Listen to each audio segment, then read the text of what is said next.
Kwetu sisi hapa ujumbe wetu tunaomba umoja, tunaomba heshima, tunaomba udugu na tunaomba furaha, hususan wakati huu wa siasa. Tumesema hatutaki kujenga chuki. Kwa hakika chuki haijengi, chuki inabomoa. So na sisi wote kando ya kuwa ni ndugu moja, bado pia ni watu wa nchi moja. We all are Kenyans and there is no two ways about that. We cannot tomorrow wake up and say, mimi sasa hii nchi we are divorcing. We will not. It shall never happen. And therefore whatever we do, let us just be respectful. Let us observe always decorum as we play our politics. It should never be politics of division, politics of hatred, name calling and what have you, because this almost is becoming the trend. But for us, we are appealing to everybody. Tuwe watu watulivu, tuwe watu wa amani, tuwe watu wa udugu. After all, this is our home and we can never have another home, and therefore it is incumbent upon us to protect our home with all that we can.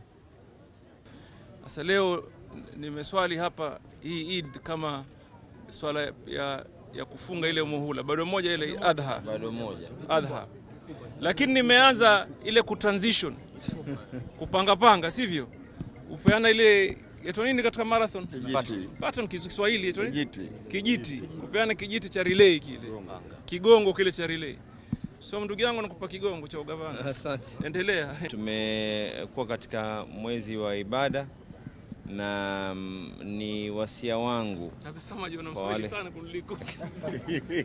Wasia wangu kwa kila mmoja ambaye anajaribu kushindana.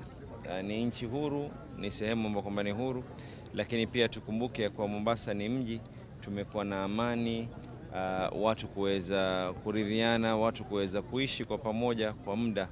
Kwa hivyo tutaomba hizi kampeni tusiwe ni wenye kuuchafua mji, na kila mmoja mwenye kujaribu kusimama katika kitu chochote, tusijaribu kuuchafua mji wetu na Kenya yetu kwa jumla.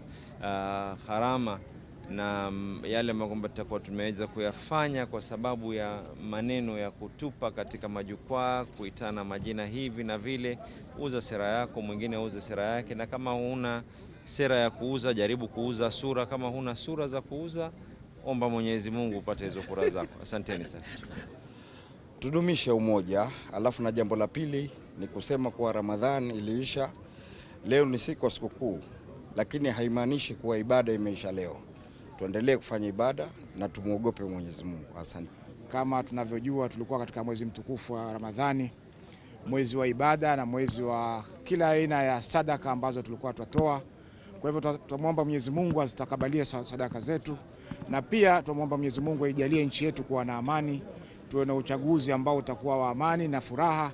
Yoyote atakayeshinda aweze kuongoza nchi hii kwa misingi ya demokrasia na dini kama ambavyo imekuwa hapo awali. Pongeza Waislamu, ndugu zangu Waislamu wote kwa mwezi wa Ramadhani tuliofunga. Alhamdulillah tumemaliza kwa salama na kwa amani, na nawaomba watu wa Mombasa tushikane pamoja. Siasa si chuki, na wakati huu wa siasa unakuja, wakati wa elections unakuja, tunaomba kwa tufanye elections zetu kwa amani na kwa busara, na tuchague viongozi ambao wataleta maendeleo hapa Mombasa. Hii mambo ya